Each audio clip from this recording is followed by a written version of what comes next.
ఉన్నారు ఆర్మీ వాళ్ళు ఉన్నప్పుడు ఏంటంటే వాళ్ళకన్నీ ఇక్కడ ఉంటాయి ఆటోమేటిక్గా. ఇవన్నీ అక్కడ షిఫ్ట్ అవ్వాలిగా. యుద్ధం చేసినప్పుడు సైనికుడికి భోజనం కావాలి కదా.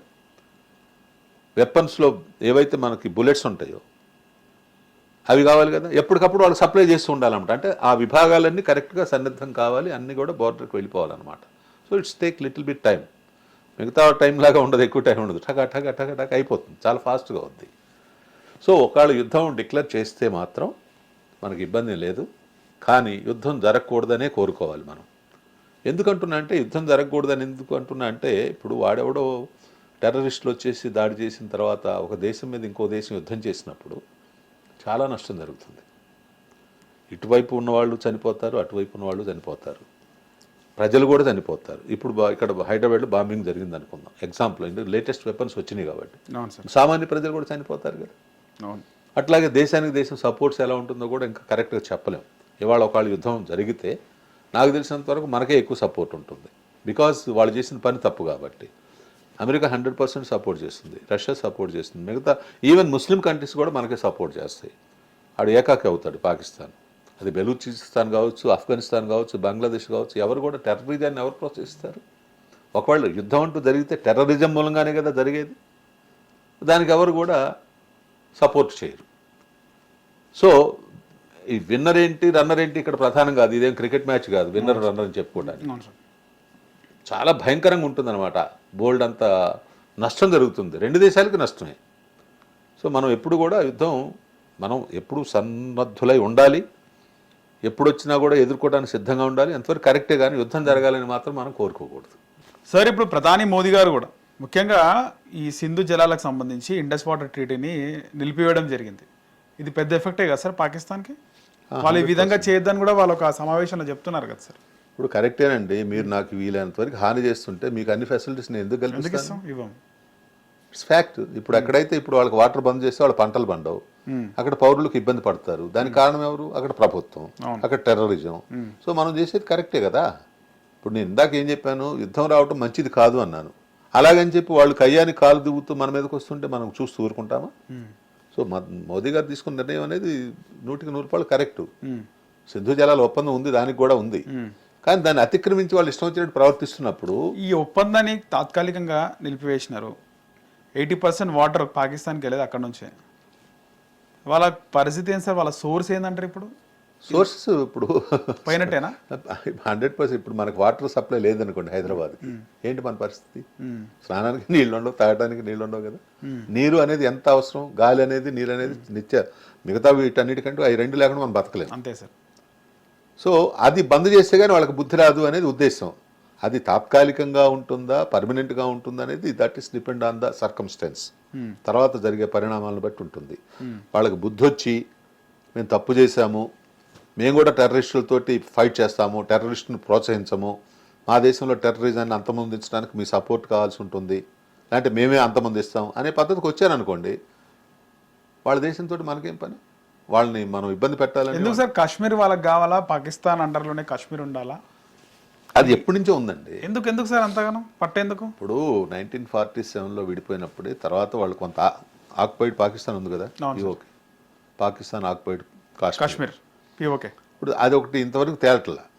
సో మిగతా కాశ్మీర్ని కూడా వాళ్ళు ఆక్యుపై చేయాలని అనుకుంటూ ఉంటారు. బట్ అది ఎలాగా? అప్పుడు 47లో కాశ్మీర్ని 1965 కంటే ముందు పాకిస్తాన్ వాళ్ళు కాశ్మీర్లో అటాక్ చేశారు, కాశ్మీర్ని వశం చేసుకోవాలని. కానీ అప్పుడు పాకిస్తాన్ వాళ్ళ మీద కాశ్మీరీస్ తిరగబడి అక్కడున్న పోలీసుల ద్వారా వాళ్ళని తిప్పికొట్టి వెనక్కి పంపడం, కొంతమంది చంపేయడం కూడా జరిగింది. అంటే కాశ్మీరీస్కి పాకిస్తాన్లో ఉండటం ఇష్టం లేదని తెలుస్తుంది కదా. దాన్ని బట్టి తర్వాత జరిగిన రాజకీయ పరిణామాల్లో ఇప్పుడు ఏం జరుగుతుందో, అక్కడ 370 ఆర్టికల్ రద్దు కావచ్చు, ముస్లిమ్స్ అందరికీ కూడా ఈ తలాక్ అనేది ఒకటి ఉంది.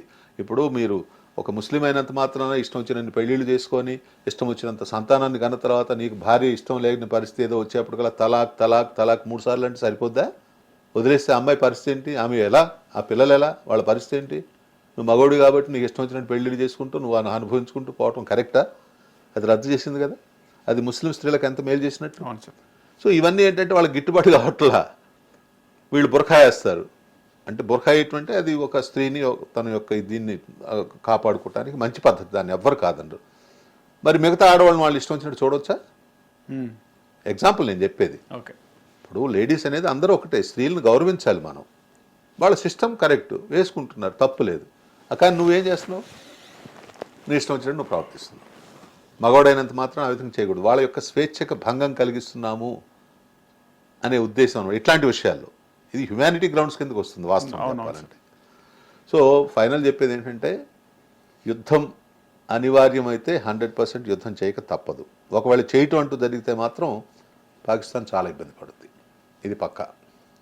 అసలు వాళ్ళ బాధ ఏంటి సార్ అంటే, ఇప్పుడు ఇండియా పాకిస్తాన్ విడిపోయింది, కావాలని కొట్లాడినారు, విడిపోయింది. నెహ్రూ అప్పుడు ఉన్నటువంటి జిన్నా ఒప్పందం ప్రకారం పాకిస్తాన్ విడిపోయిన తర్వాత కూడా ఎందుకు భారతదేశం పైన ఏడుపు ఎందుకు సార్? ఇంకా వాళ్ళకి మనకి ఉన్న డిఫరెన్స్ ఇందాక మనం అనుకున్నాం, భారతదేశం అనేది శాంతి శాంతి శాంతి అంటూ ఉంటుంది. కానీ పాకిస్తాన్ ఎప్పుడు కూడా కయ్యాని కాలు దూగుతూ ఉంటుంది, చంపటం చంపటం చంపటం. మీరు గమనించండి, ఎయిర్పోర్ట్కి వెళితే పాకిస్తాన్ వాళ్ళకి సపరేటు, వాళ్ళు మొత్తం చెక్ చేయడం సపరేట్గా ఉంటుంది. వాళ్ళ వీసాలు కూడా అంత తొందరగా రావు, మనకు వచ్చినంత తొందరగా. అంటే ప్రపంచ దేశాలు కూడా వాటిని వ్యతిరేకిస్తున్నాయి, భారతదేశాన్ని గౌరవిస్తున్నాయి. అది ఒక కడుపు మంట. ఇప్పుడు అనకూడదు, పక్కింటి వాళ్ళు చాలా బాగుండేప్పటికల్లా ఈ యువతల వాళ్ళకి ఏంటంటే వాళ్ళు బాగుపడిపోతున్నారే అని ఒక చిన్న కాదు. మనం కూడా కష్టపడదాము, మంచిగా బాగుపడదాము, వాళ్ళు చూసారే మనం కూడా కష్టపడి పైకి వద్దాము, మనం కూడా బాగుపడదాము, మనం కూడా బాగుందాము అనేది లేకుండా వాడు నాశనం కావాలనే కోరుకోవడం తప్పు కదా. కానీ వీడు బాగుపడదాం, వీడు కష్టపడదాం, అది అక్కడ ఏంటంటే ఇప్పుడు ఒక మనిషికి ఉన్నదా, ఒక దేశానికి ఉన్నదా అనేది కాదు. వాళ్ళకి ఏంటంటే మైండ్ సెట్ తో వాళ్ళ మైండ్ సెట్టే అది. భారతదేశం దినదిన ప్రవర్తమానంగా ఎదిగిపోతుంది. ఒకప్పటికి ఇప్పుడు చాలా తేడా వచ్చింది, విద్యావంతులు ఎక్కువైపోయారు, ఆర్థిక పరిస్థితి బాగుంది, అన్ని విధాల భారతదేశం ఇప్పుడు నిజంగా ఇప్పుడు ఇంకా చెప్పాలంటే మన వాళ్ళు చాలామంది అమెరికా లేక ఇతర దేశాల్లో ఉన్నవాళ్ళు కూడా ఇప్పుడు ఇండియాలో వచ్చేసి ఇండియాలో ఉద్యోగాలు చేసుకుంటున్నారు. అక్కడికంటే ఇక్కడ శాలరీస్ అవి బాగున్నాయని చెప్పి. సో ఇవాళ లక్షల్లో జీతాలు అందుకుంటారు. ప్రపంచ దేశాల్లో భారతీయులది ఆధిపత్యం కానీ అగ్రస్థానంలో ఉన్నారు. ఎస్. సో అందువల్ల ఏంటంటే వాళ్ళకి కడుపు మంట. పాకిస్తాన్ ఎట్లుంటుంది సార్ ఆర్థిక పరిస్థితి? పాకిస్తాన్ ఆర్థిక పరిస్థితి బాగలేదు, పాకిస్తాన్ జీవన విధానం బాగలేదు, దేశం ఎదుగుదల లేదు, అంతా కూడా మంద సస్యశ్యామలంగా ఉంటే వాళ్ళది ఒక రకంగా ఎడారి ప్రాంతంలాగా అయిపోయింది అనమాట. అంటే పూర్తిగా నిర్జీవీర్యం అయిపోయిందని కాదు, కానీ మనకంటే చాలా హీన స్థితిలో ఉన్నారు వాళ్ళు. ఇది దానివల్ల ఏంటంటే ఏదో రకంగా మనం మీద కాలు వేసి మనల్ని నాశనం చేయాలని చెప్పి వాళ్ళ ఉద్దేశం. అది అయ్యే పని కాదు. ఖచ్చితంగా ఈ ఉగ్రవాదులు, ఈ టెర్రరిస్ట్ల వాళ్ళు ఖచ్చితంగా చేసిన దానికి ప్రతిఫలం ఖచ్చితంగా దక్కుతుందని, వాళ్ళకు తగిన శాస్తి జరగాలని కోరుకుందాం సార్. మీరు మీ అమూల్యమైన సమయాన్ని హిట్ టీవీకి ఇచ్చినందుకు ధన్యవాదాలు సార్. ఫైనల్గా ఒకే ఒక మాట ఏంటంటే, మనం ఇండియాలో అనేక రకాల భాషలు, అనేక రకాల మతాలు, అనేక రకాల కులాలు ఉన్నాయి. కానీ భిన్నత్వంలో ఏకత్వం, ఇందాక కూడా చెప్పాను, మనందరం భారతీయులం ఫస్ట్. ఇక్కడ ముస్లిం, హిందూ లేకపోతే ఇంకొకటి అని చెప్పి తేడా లేకుండా జరిగిన ఇన్సిడెంట్ ఏదైతే ఉందో దాన్ని అందరూ, అది పొలిటీషియన్స్ కావచ్చు లేదంటే సామాన్యమైన ప్రజలు కావచ్చు, ముక్త కంఠంతో ఖండించారు, దాన్ని వ్యతిరేకించారు. నిజంగా ఆనందించాల్సిన విషయం అది. ఒక రకంగా చెప్పాలంటే చనిపోయిన వ్యక్తులను తిరిగి తీసుకురాలేకపోయినప్పటికీ ఇలాంటి సంఘటనలు జరిగినప్పుడు మన యొక్క ఐక్యతను కూడా తెలియజేస్తాం అన్నమాట. తెలియజేయటం మీన్స్ అలాంటి సంఘటనలు జరగకూడదు.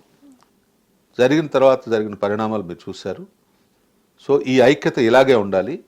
అట్ ద సేమ్ టైం ఎలాంటి ఇన్సిడెంట్ మరొకసారి జరగకూడదని చెప్పి మనం కోరుకుందాం. రైట్ సార్, ధన్యవాదాలు sir. Thank you. Hit TV app, ఇందులో short news, live news, entertainment shows, movies, digital magazines తో పాటు మీ జిల్లా వార్తలను కూడా ఫ్రీగా చూడొచ్చు. ఇంకెందుకు ఆలస్యం, వెంటనే హిట్ టీవీ యాప్ ని డౌన్లోడ్ చేసుకుని ఫ్రీగా ఎంటర్టైన్మెంట్ పొందండి. Hit TV app. Hit TV app. Please download hit TV app. Hit TV app ని ఫ్రీగా డౌన్లోడ్ చేసుకొని ఎంజాయ్ చేయండి. మీకు నచ్చిన ఎంటర్టైన్మెంట్ కోసం హిట్ టీవీ యాప్ ని ఫ్రీగా డౌన్లోడ్ చేసుకొని ఎంజాయ్ చేయండి. హిట్ టీవీ యాప్ ని డౌన్లోడ్ చేసుకుని ఆస్వాదించండి, ఆశీర్వదించండి. ఇంతమంది సెలబ్రిటీలు హిట్ టీవీ యాప్ ని డౌన్లోడ్ చేసుకోండి అని చెప్తున్నారంటే ఎంత మంచి యాప్ ఆలోచించండి. అమెరికా అమెరికా అమెరికా అమెరికాలో చదవాలనుకునే వాళ్ళకి విశ్వసనీయమైన పేరు మన శౌర్య కన్సల్టెన్సీ. UK లో 1 year masters, UK లో 1 year masters, 2 years work permit up to 5 years visa. Contact Saurya Consultancy. Contact 89851 89851.